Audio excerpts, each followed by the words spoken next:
Shana Tova. So, show of hands, honesty if you will, who here either has or will after services or sometime during the Chag celebrate Rosh Hashanah with a round challah?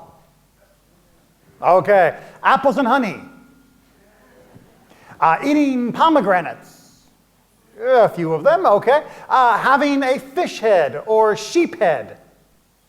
Not quite as many. Those are at least as antique of customs for Rosh Hashanah as the others already mentioned, but they are not quite as popular anymore. Now, there were underlying ideas behind all of these. These are known as simanim. Which means signs. And yes, there is an element of superstition to all of this. That you are eating the apples and honey in a symbolic, thaumatological way, that by having something sweet, you will make the new year sweet. And when you eat the head of an animal, you are saying, I would rather be the head of the animal than the other end of the animal in the coming year. And likewise, the roundness of the challah represents the fullness, and if you throw a few raisins in there, the sweetness of the year that we are hoping for.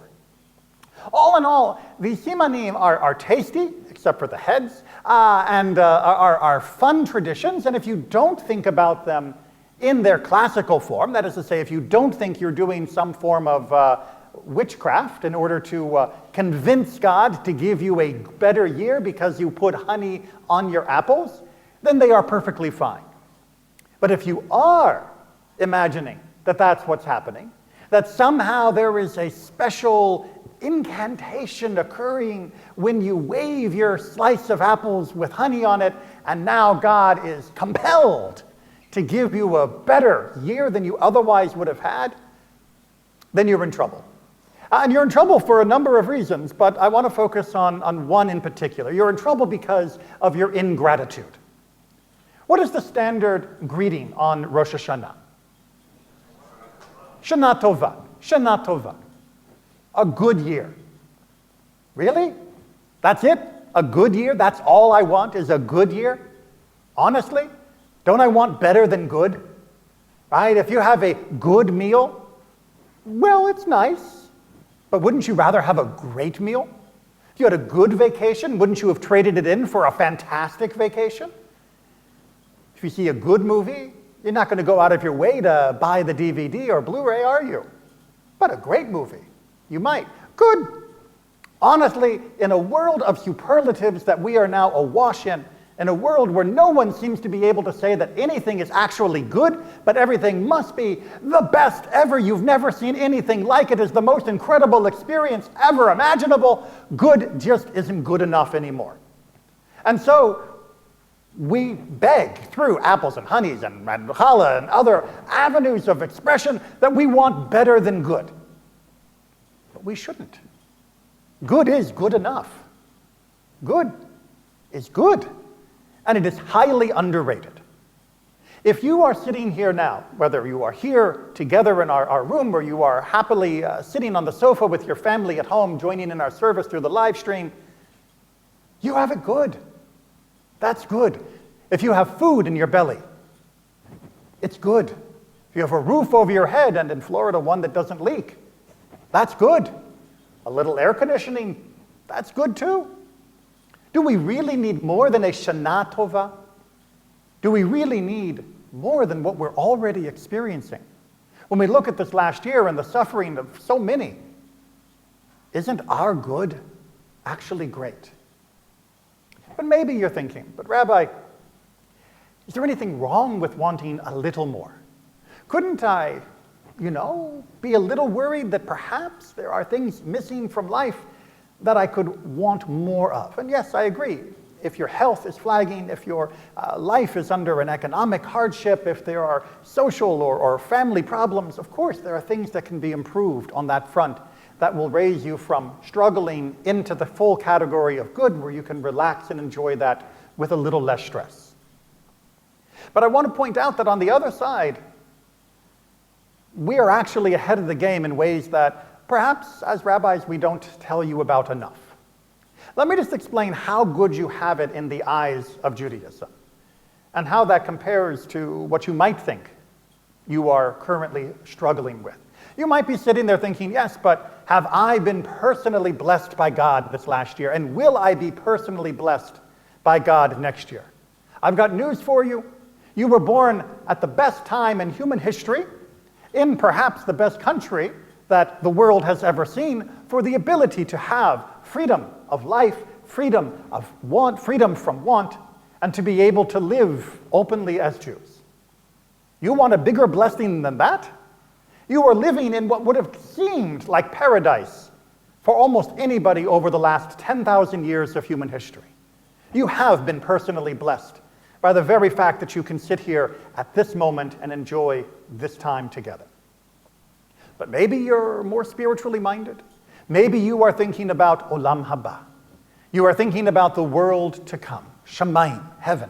Am I truly secure in my place in heaven? Well, I've got news for you as well.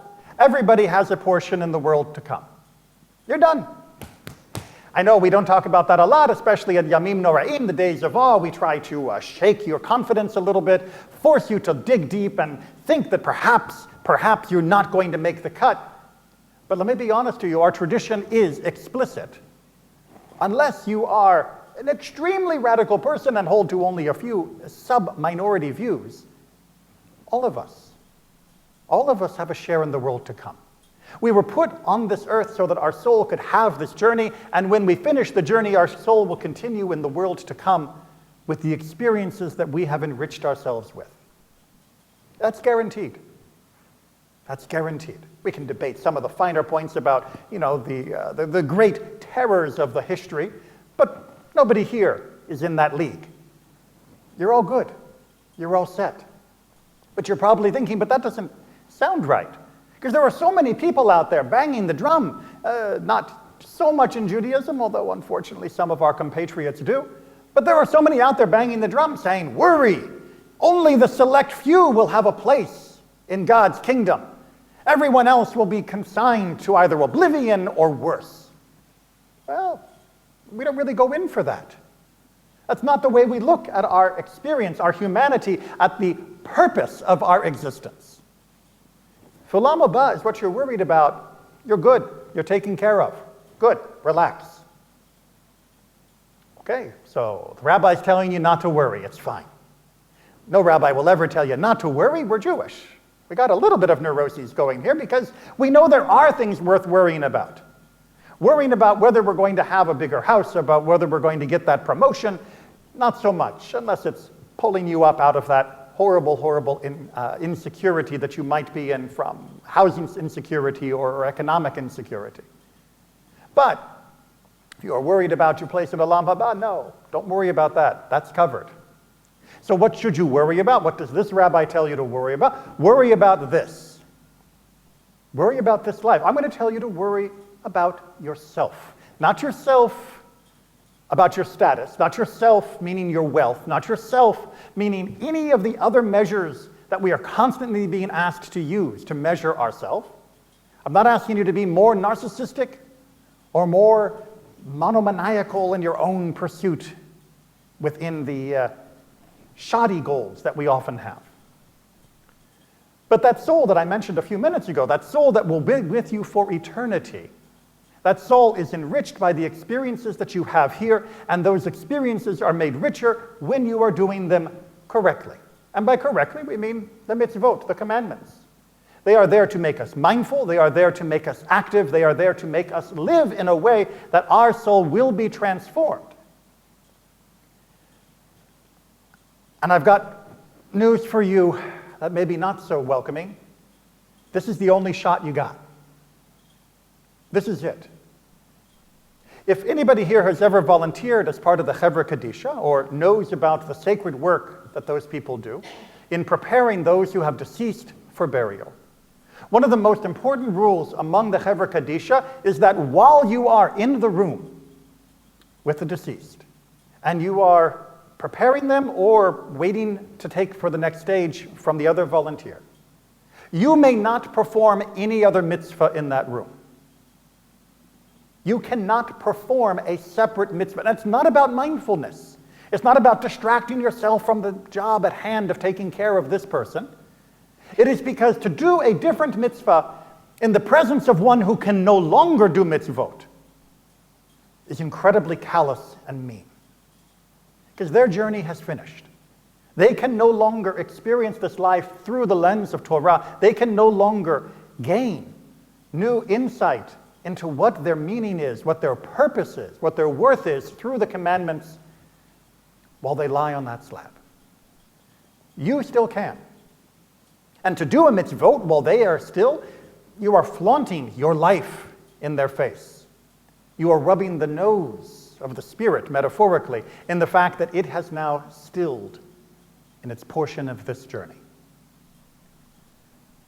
But that is also a powerful reminder that as long as we are not 6 feet under, we are not done with our journey. And as long as we are not 6 feet under, there is still more we can do to enrich ourselves in this journey. This path, this place that we walk through, it's not just about doing the mitzvot because it will make our parents happy. It's not about doing the mitzvot because it's going to impress the neighbors. It's not about doing the mitzvot in order to throw up the middle finger to Adolf Hitler or to show the terrorists of the world that they can't defeat us. Oh, those are fine secondary reasons and certainly part of our emotional tapestry, but that is not what should be at our core. What should be at our core is I'm doing this because of me. I will be better if I do this. And even if none of those other things were relevant or true, I would still be doing this because my life becomes deeper. And my life is worthwhile. Not just because of some purpose I serve in someone else's drama. Not just because of some hole that I fill in someone else's hierarchy of community or hierarchy of family. I am not of worth just because I bring home a salary. I'm not of worth just because I make someone else happy. I am of worth because God made me and gave me the precious gift of life, which was denied to trillions of other opportunities throughout the grand scheme of all of existence. You have been blessed by being alive, and you have been blessed by having Torah, having revelation, to show you what you can do with that life for yourself, to make you happier, to make you feel the worth of your existence that is not dependent upon anyone else, that is not dependent upon anything else. Thus, to be able to walk through a storm and be unshaken, to be able to go through any difficulty and feel strong, to be able to face joy and not feel some bitterness that somehow the joy is not quite entirely yours, but must be shared with others or dependent upon. No, it is yours. Because you deserve that joy just for being alive. You deserve that joy because of the path you have chosen to walk. And every Rosh Hashanah, we should be asking ourselves, not just, who have I donated to this year? Who am I having my dinner with? And what am I going to do? And what books am I going to read? But what am I going to do to make me feel my worth more acutely in the year to come? It's not selfish to recognize that God chose to let you live and be who you are. It's not selfish to feel that you deserve your life. It's not selfish to realize that you have been blessed, not only in Olam Haba, the world to come, not only in the broader sense, but in the personal sense. But it would be selfish if you didn't do anything with it.